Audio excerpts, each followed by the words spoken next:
কার্গিল যুদ্ধে মারা গেছিলেন রাকেশ দাস। উনি ওই মাইনে পুরো ব্লাস্ট হয়ে গেছিলেন। এর বিরাট বড় একটা মুহূর্ত। এই জলটা কোনোদিন কমেও না, কোনোদিন বাড়েও না। আর ছোট ঘরটা কার? ওটা ছোট ঘরটা হচ্ছে আমাদের আদি যে কুলেশ্বরী মায়ের মন্দির আছে 500 বছর পুরাতন, ওনার পুরোহিত। উনি শুটিং হয়েছিল চাঁদের পাহাড় দেবের, চাঁদের পাহাড় সেকেন্ড পার্ট বিসর্জন মুভি। আচ্ছা, প্রসেনজিতের সম্পত্তি 98-এ যে কার্গিল যুদ্ধ হয়েছিল, কার্গিল যুদ্ধের যিনি সেনাপ্রধান ছিলেন জেনারেল শঙ্কর রায় চৌধুরী, ওনার জন্মস্থান এখানে টাকিতে।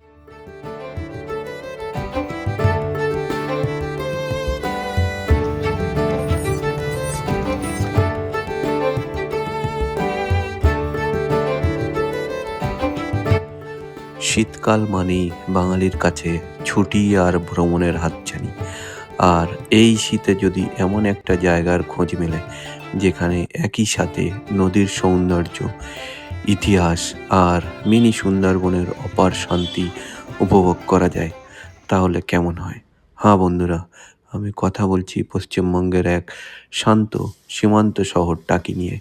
কলকাতা থেকে মাত্র 2 ঘন্টার দূরত্বে অবস্থিত এই শহর আপনাকে দেবে এক অন্যরকম অভিজ্ঞতা। আমি এখন আছি টাকিতে, ইছামতি নদীর তীরে দাঁড়িয়ে। এটা আপনার ইন্ডিয়া আর এটা হচ্ছে বাংলাদেশ।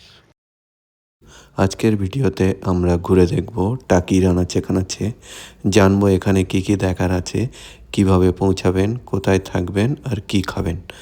চলুন আমার বাড়ি থেকে শুরু করা যাক আমাদের টাকি ভ্রমণ।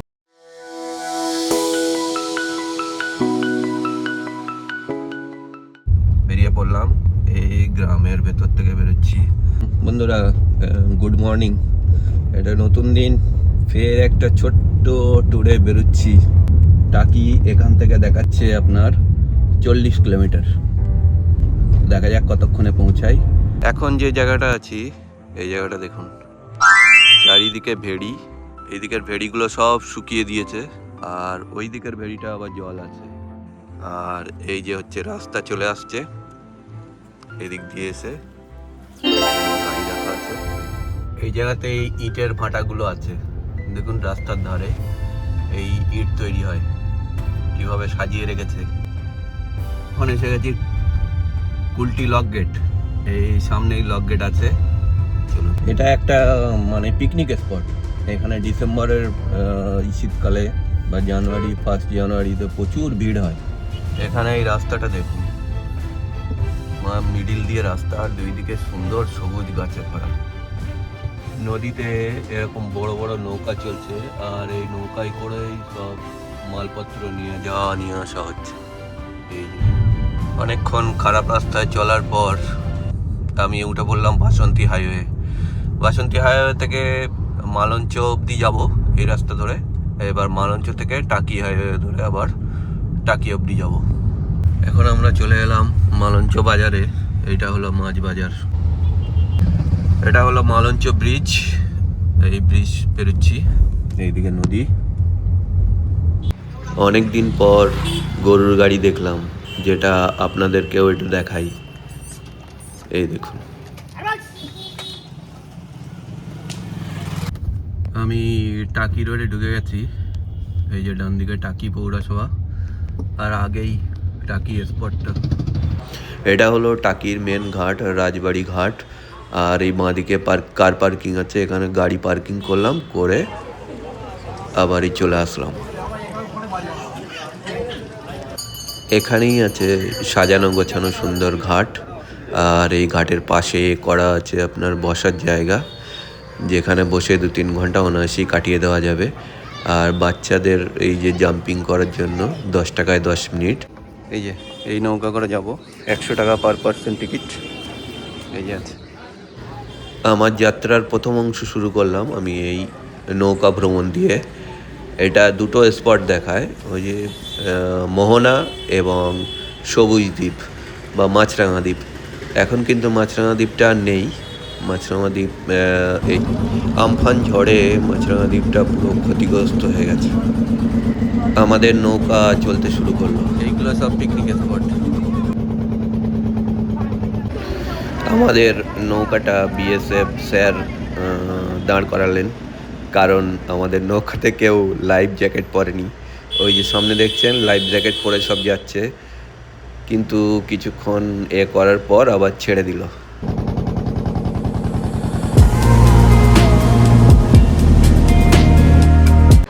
আমরা চলে এলাম সোনার বাংলা হোটেল প্রপার্টির সামনে। খুব সুন্দর প্রপার্টি, এখানেও আপনারা ইচ্ছা করলে থাকতে পারেন। সোনার বাংলার কটেজ। আমরা মোহনার কাছে চলে এলাম, আর এই মোহনাটায় 3টে নদীর মিলিত স্থল। একটা এই যে আমরা আসলাম ইছামতি নদী ধরে, আর একটা হচ্ছে কালিন্দী নদী, আর একটা হচ্ছে বিদ্যাধরী নদী।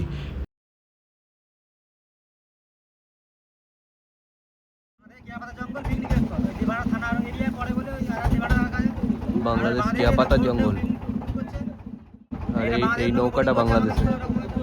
ওইদিকে ওইটা লেখা আছে আই লাভ দেবহাটা। ওই ব্রিজটা কিসের? ওই যে ব্রিজটা জলের স্রোত। আমাদের দূর থেকে বাংলাদেশের কেয়াপাতার জঙ্গল আর ওই যে আই লাভ দেবহাটা দেখে আমরা এবার ফেরার পথে আবার ফিরছি।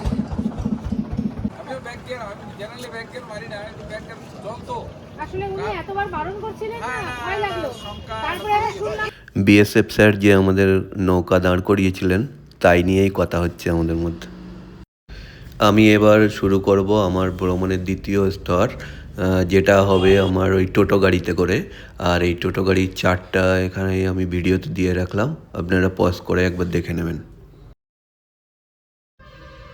রাজঘাটটা ছেড়ে একটু বাঁদিকে এগিয়ে আসলে এই যে দেখতে পাচ্ছেন ডান দিকে প্রচুর হোটেল আছে, যেখানে আপনারা সমস্ত রকমের খাবার পেয়ে যাবেন।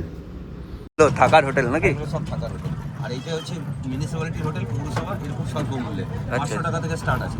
ঠিক আছে, এর 1000-এর ঊর্ধ্বে আর নেই, কিন্তু রুম পরিবেশ খুবই ভালো। আর আছে সব 1000-1200 থেকে স্টার্ট আছে। আচ্ছা, এইবার আপনি যতদূর উঠতে পারবেন।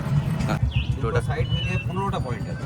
ও 15টা পয়েন্ট টোটাল? টোটাল 15টা পয়েন্ট আছে দুটো সাইড মিলিয়ে। আমি কিন্তু এটা চাই। এটা কি? এটা উল্টে আছে? এইটা উল্টে আছে, এটা হচ্ছে ভাসমান কফি মোড় সব হওয়ার কথা ছিল।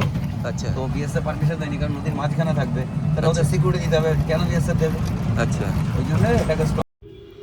আগে যেমন শুনলেন মিউনিসিপ্যালিটির হোটেলগুলোয় 500 টাকা ভাড়া, আর এই যে সব হোটেলগুলো দেখতে পাচ্ছেন এগুলো 1000-1200 টাকা থেকে শুরু। বিএসএফরাও দাঁড়িয়ে আছে এখানে, প্রচুর বিএসএফ না? এখানে ক্যাম্প আছে, এই মিনি সুন্দরবন সাইডে ক্যাম্প আছে 4খানা। স্টোরি প্লেস, ঠিক আছে, এখানে সব জমিদারদের বাস ছিল আগে। টাকি খুব বদবিষ্ণু এলাকা এবং খুব শিক্ষিত পরিবেশ। টাকিতে ঘুরতে যদি কেউ আসে তাহলে টাকির স্টোরি অফ কালচার জানতে পারবেন। আমাদের টাকি রাজবাড়ি ঘাটে মাদারের স্ট্যান্ড আছে, স্ট্যান্ডে থেকে গাড়ি ধরবেন, ঘুরে নিয়ে আপনারা ঘুরতে যাবেন। যে ড্রাইভার থাকবে সেই ড্রাইভার গাইড কাম ড্রাইভার হবে, টোটালটাই আপনার সাথে শেয়ার করবে। যদি কোনো সময় আসবেন, আমার কন্ট্যাক্ট নাম্বারও দেওয়া থাকবে। কন্ট্যাক্ট নাম্বার হচ্ছে 9002100574। এই কন্ট্যাক্ট নাম্বার করলে আমি আপনাদের সঙ্গে শেয়ার করবো। টাকি 1998-এ যে কার্গিল যুদ্ধ হয়েছিল, কার্গিল যুদ্ধের যিনি সেনাপ্রধান ছিলেন জেনারেল শঙ্কর রায় চৌধুরী, ওনার জন্মস্থান এখানে টাকিতে। ওনার একটা দুর্গা দালান আছে বহুত পুরাতন, তার সাথে 2 বছর দুর্গাপুজো কমপ্লিট হয়েছে। প্রত্যেক বছরই দুর্গাপুজো হয়। পাশে আরেকটা ওনার বিল্ডিং আছে যেটাতে গয়নার বাক্স একটা আর্টফিল্ম হয়েছিল ভৌতিক সেনার মৌসুমী। সেই বাড়িটা আপনারা দেখতে পাবেন, যে বাড়ি থেকে শুটিং হয়েছিল গয়নার, ওটা ওই হলুদ কালারের যে বাড়িটা, দেখছেন ওইটা। প্লাস আরেকটা শুটিং হয়েছিল তাপস পালের 8-8-এর বনগা লোকাল। উল্টো দিকের একটা বিল্ডিং আছে, সেই বিল্ডিংয়ে তাপস পালের শুটিং হয়েছিল 8-8-এর বনগা লোকাল। যেখানে শঙ্কর চৌধুরীর বাড়ির উপরে হয়েছে, সেটা আপনারা অনুভব করতে পারেন, প্লাস দেখতেও পাবেন। ও এমনি লোকজন থাকে কি বাড়িতে? কেয়ারটেকার রাখা আছে, ওনারা পুজোর সময় আসেন। দুর্গা পুজোর সময় আসেন, পুজোর 5 দিন থেকে পুজো পাঠ করে চলে যায়।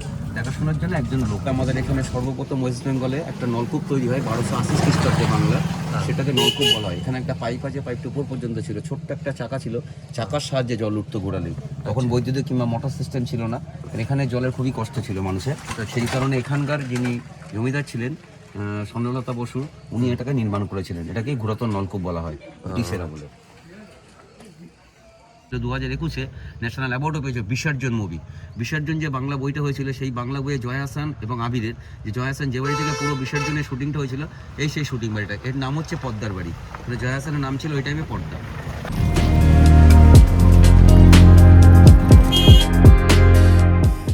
জালালপুরে এই যে চেকপোস্ট পার হয়ে, ওই যে চেকপোস্টটা যে ওটা পার হয়ে এখান থেকে 10 টাকা মাথা পিছু ওই যে যাওয়ার জন্য এইসব টোটোগুলো আছে। এই টোটোতে করে যেতে হবে। আমি এবার যাচ্ছি মিনি সুন্দরবন, টাকির একটা বিখ্যাত পর্যটন স্পট। এই যে টিকিট ঘর, 10 টাকা টিকিট কেটে ঢুকে পড়লাম আমরা মিনি সুন্দরবনের দিকে। পাটালি, আচ্ছা ঘুরে আসা পথে।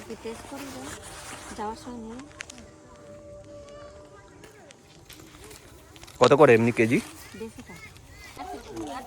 দেখছি। আর গেটের সামনে এইসব দোকানগুলো বসে আছে, লুঙ্গির দোকান আছে, গামছার দোকান আছে, পাটালির দোকান আছে। আর এই যে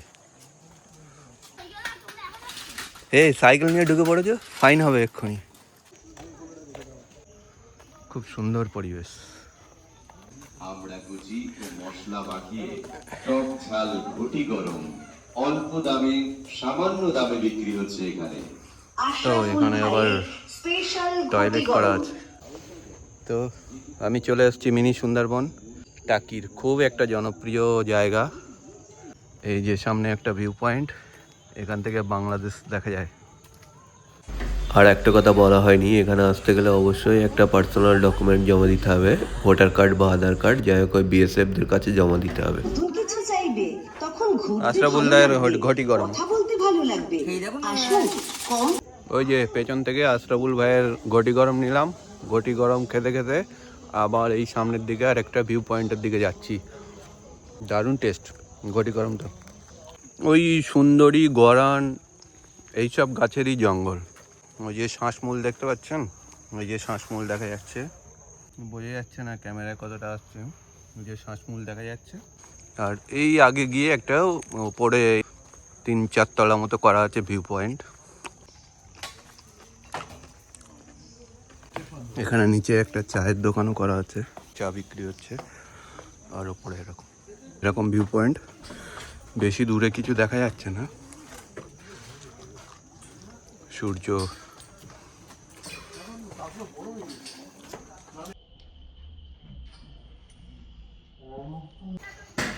এবার আমি ফেরার পথে, আর ফেরার পথে দেখছি কিছু বিএসএফের জওয়ান ঘুরতে চলে এসছে এই মিনি সুন্দরবনে।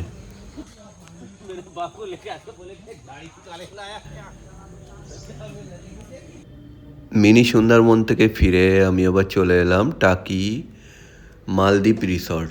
বেশ সুন্দর জায়গা, 20 টাকা করে টিকিট নিল। আমি এই ভেতরে ঢুকে পড়লাম। এই যে মাছ আছে, এখানে পাখি আছে, পাখিরালা এগুলো। ওখানে আপনার কটেজ আছে, এগুলো ভাড়াতেও দেওয়া হয়, বুকিং করা যায়। বাচ্চাদের জন্য একটা উপযুক্ত জায়গা।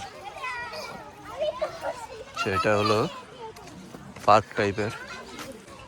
বাহ, খুব সুন্দর জায়গা করেছে। তবে সন্ধ্যাবেলা আসলে আরও ভালো লাগতো, লাইটগুলো জ্বললে আরও ভালো লাগতো। এই যে লাইটের ডিজাইনগুলো করে রেখেছে, বোটিং করছে সব। আর বিভিন্ন রকমের সেলফি পয়েন্ট করে রেখেছে এইদিকে। এই যে কটেজ, এগুলো, এই কটেজগুলোর ভাড়া আপনার পার নাইট 3500 টাকা করে। পুরো মালদ্বীপের মতোই সিস্টেম আছে। এখানে আবার বসার দোলনার ব্যবস্থা করে রেখেছে, দোলনাগুলো করে রেখেছে। মিডিলে এখানে ফোয়ারার ঝর্ণা টাইপের করে রেখেছিল, কিন্তু এখন আপাতত বন্ধ আছে। ওইদিকে হুগলি সেতু টাইপের একটা ব্রিজ আছে, খুব সুন্দর একটা ব্রিজ। রাতের লাইটিংয়ে আরও ভালো লাগতো।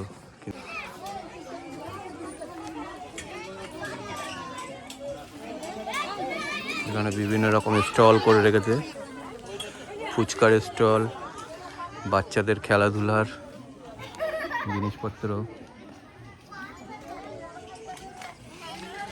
বাচ্চাদের জন্য দোলনা। এই যে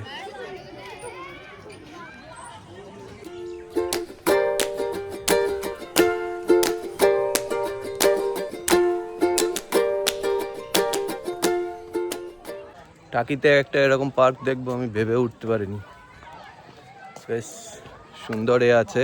আবার পার্কের সঙ্গে এর সঙ্গে কটেজও আছে। এরকম ছোট ছোট খাঁচা করা আছে, খাঁচাতে পাখি আছে।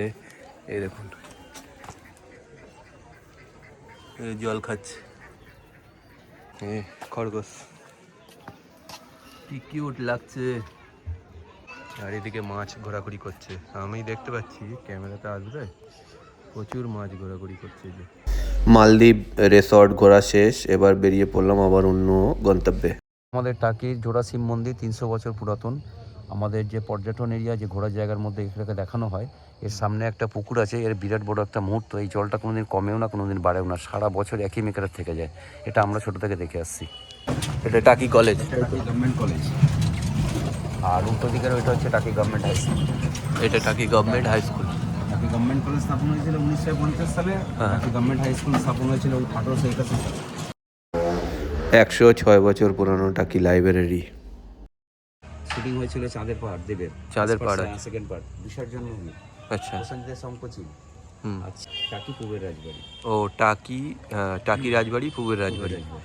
রাজবাড়ির এখন এমন অবস্থা,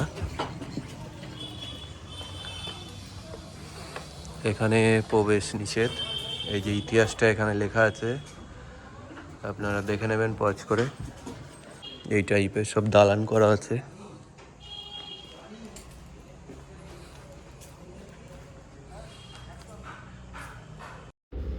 এখানে কিভাবে দুর্গাপূজা হয় এবং পূজার প্রতিমা ভাসানো হয় সেইগুলো এই চিত্রের মাধ্যমে পুরো এই ঘরের মধ্যে দেওয়া আছে। পুরনো বাড়িঘর দেখতে আমার খুব ভালো লাগে। জমিদার বাড়ির মন্দির বা দুর্গা দালান, ওখানে ঠাকুরটা রাখা আছে। আর এই জায়গাটায় বলি হয় পাঠার। ছবির কথা বলেছিলাম, যেটা জয়া আহসান করেছিল, তার সঙ্গে ছিলেন কৌশিক গাঙ্গুলি, যিনি ডাইরেক্টর কাম ওই বইয়ের জমিদার। এই বাড়ি থেকে, সেই জমিদারের শুটিং এর পুরো শুটিংটা হয়েছিল এই বাড়ি থেকে। এটাই সেই জমিদার বাড়ি কৌশিক গাঙ্গুলি, যেটা বিসর্জন মুভিতে দেখানো হয়েছিল। আচ্ছা আচ্ছা, রামকৃষ্ণ মিশন। এর মধ্যে আপনার থাকার জায়গাও আছে। আবার শিখতো। হ্যাঁ, আবার বীরেন্দ্রনাথ রায়চৌধুরীকে দেখলেন, হ্যাঁ, নেতাজি সুভাষচন্দ্র বোসকে উনি নিয়ে এসেছিলেন 1928 সালে। আচ্ছা। এর একটা পিছনটা বৈঠকখানা ঘর আছে। আচ্ছা। এখানে লাস্ট বৈঠক করে সে ব্রিটিশ পিরিয়ডে। আচ্ছা। বৈঠক করে এখানটা একটা সুড়ঙ্গ আছে, সুড়ঙ্গ দিয়ে নদীর ঘাটে ওঠা যেত। আচ্ছা। সুড়ঙ্গ দিয়ে নদীর ঘাটে গিয়ে ডিঙি নৌকা ধরে সুভাষচন্দ্র বোস চট্টগ্রাম চলে গেছিলেন বাংলাদেশে। আচ্ছা, এই সেই দুর্গা দালানটা। ওই যে দুর্গা দালানটা, এই যে এই সুড়ঙ্গটা আছে এই জায়গাটায়। এই যে সুপারি গাছটা দেখছেন, হ্যাঁ হ্যাঁ, ওইখানে একটা সুড়ঙ্গ আছে। এই যে টাকির এটা হলো পিকনিকের স্পট। আমরা ওই নৌকা যখন চড়ছিলাম তখন দেখাচ্ছিলাম না, বাচ্চারা সব খেলছে। এখানে ছোট ছোট এরকম রুম করা আছে, খাওয়ার জায়গা। ডান দিকে ছোট ছোট দোকান পাথারি আছে। এই যে চিপস টিপস, জলের বোতল, কোল্ড ড্রিঙ্কস পাওয়া যাচ্ছে, ডাব পাওয়া যাচ্ছে। এই যে কার্গিল যুদ্ধে মারা গেছিলেন রাকেশ দাস, উনি ওই মাইনে পুরো ব্লাস্ট হয়ে গেছিলেন। একটা না দুটো মাংসের টুকরো শনাক্ত হয়, সেটা এনে এখানেই সমাধিস্থ করা হয়। এই যে টাকি স্বর্ণময়ী শ্মশানঘাট। শক্তি কালী মায়ের মন্দির এবং শ্মশান, স্বর্ণময়ী শ্মশান ঘাটের যে রোডটা, এটাকে টাকির মানসিংহ রোড বলা হয়। এই মানসিংহ রোড বলার কারণ হচ্ছে আকবরের টাইমে যে মানসিংহ আকবরের মেন সেনাপ্রধান ছিলেন, সেই টাইমে মহারানা প্রতাপ যুদ্ধের ঘোষণা করেন, আমি বাংলাকে দখল করব। তখন আকবর তখন মারা যাওয়ার পর ওনার ছেলে জাহাঙ্গীর তখন পাঠিয়ে দেয় বাংলাকে দখল করা যাবে না। সেই হিসেবে মহারানা এই সেনাপতি আসেন আমাদের মানসিংহ, যে আকবরের মেন সেনাপতি ছিলেন। উনি এসে 22 জন লেঠিয়ালকে নিয়ে এই রুট ধরে লড়াই করতে করতে করতে করতে পাড়া আশ্রমাত হয়ে সুলকুনি ঘাট পর্যন্ত চলে গেছিলেন। মহারানাকে পরাজিত করেছিলেন, বাংলাকে দখল করতে দেননি। এই সেই মানসিংহ রোড, তার চিত্র এটা। আচ্ছা, এই যে মানসিংহ রোড। সব স্পটগুলো ঘোরার পর আবার চলে এলাম সেই জায়গায়। 1 বা 2 দিনের ছোট সফরে শান্তিতে সময় কাটাতে টাকির জুড়ি মেলা ভার। আজকের সফর আপনাদের কেমন লাগলো কমেন্টে জানান। ভিডিওটি ভালো লাগলে লাইক ও শেয়ার করুন। দেখা হবে পরের ব্লগে। আর সাবস্ক্রাইব করতে ভুলবেন না।